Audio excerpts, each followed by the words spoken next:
7 वाक्य बोले हैं और लड़का का भी 5 वाक्य है। विवाह कहते किसे हैं, विवाह किया क्यों जाता है, यह जानना सबसे आवश्यक होता है। आप लोग ध्यान पूर्वक सुनिए। आश्रम 4 बतलाए गए हैं। 4 आश्रमों में एक आश्रम होता है, उसे हम सभी लोग गृहस्थ आश्रम कहते हैं। गृहस्थ आश्रम में जब तक व्यक्ति प्रवेश नहीं करता तब तक उसे पुरुषार्थ चतुष्टय प्राप्त नहीं होता। पुरुषार्थ चतुष्टय क्या है? धर्मार्थ काम मोक्षाणाम यस्य एकोपि न विद्यते अजागलस्तमस्यैव तस्य जन्म निरर्थकम।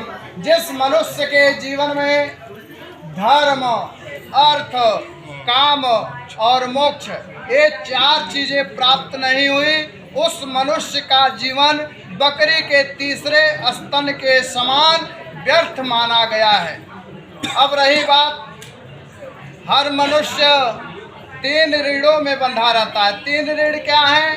पहला देव ऋण, दूसरा ऋषि ऋण और तीसरा पितृ ऋण।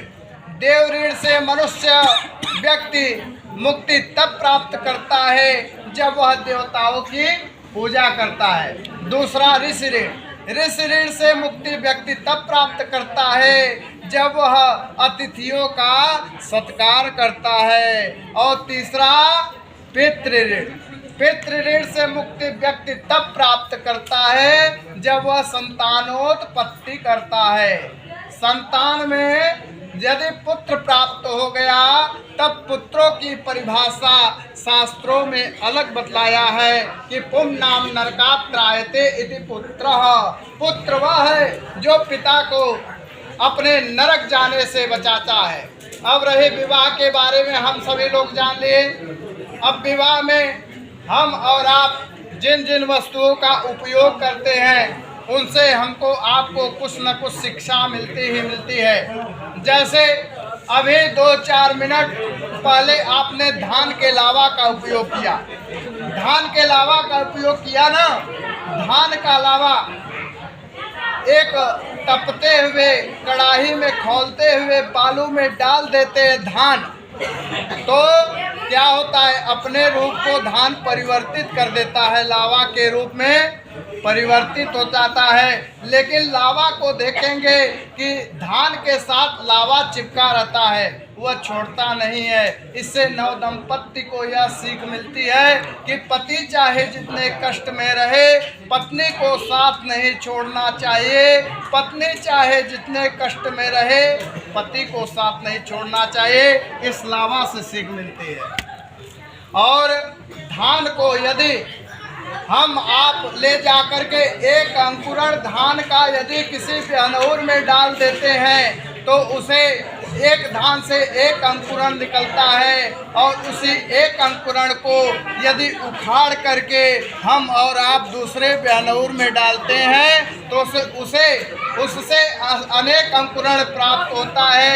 इसे पत्नी और पति को ये सीख मिलती है कि बिटिया अपने मायके के यहाँ से जा करके पति के यहाँ जाती है और अनेक संतान उत्पन्न करने की क्षमता प्राप्त कर लेती है। अभी पंडित जी ने कन्या की तरफ से 7 वाक्य बोले हैं। 7 वाक्य का निचोड़ क्या है? देखिए, दोनों बातों से बनती है बातें। दोनों की रजामंदी होना चाहिए, दोनों का फैसला जरूर होना चाहिए। तो लड़का वर अपने प्रथम वाक्य में कह रहा है, क्रीड़ा शरीर संस्कार समाज उत्सव दर्शनम हास्यम पर गृहे जानम त्यजेत भ्रोषित भर्तृका। पहले वाक्य में लड़का कह रहा है कि जब तक मैं घर पर रहूं तब तक तुम हंसी मजाक, उठना बैठना, शरीर का जितना भी श्रृंगार हो तब तक करना, और मैं कहीं घर से बाहर चले जाऊं तो उससे आपको मुंह मोड़ लेना होगा।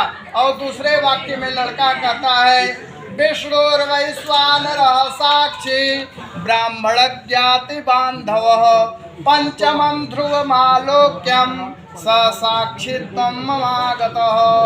अब देखिए इस विवाह के साक्षी, सर्वप्रथम साक्षी विष्णु भगवान है। अब आप लोग कहेंगे कि विष्णु भगवान कहाँ है, तो इसको शास्त्र प्रमाण करता है कि कलशस्य मुखे विष्णु कंठे रुद्र समाश्रितः मूले तस्य स्थितो ब्रह्मा मध्य मातृगणा स्मृता।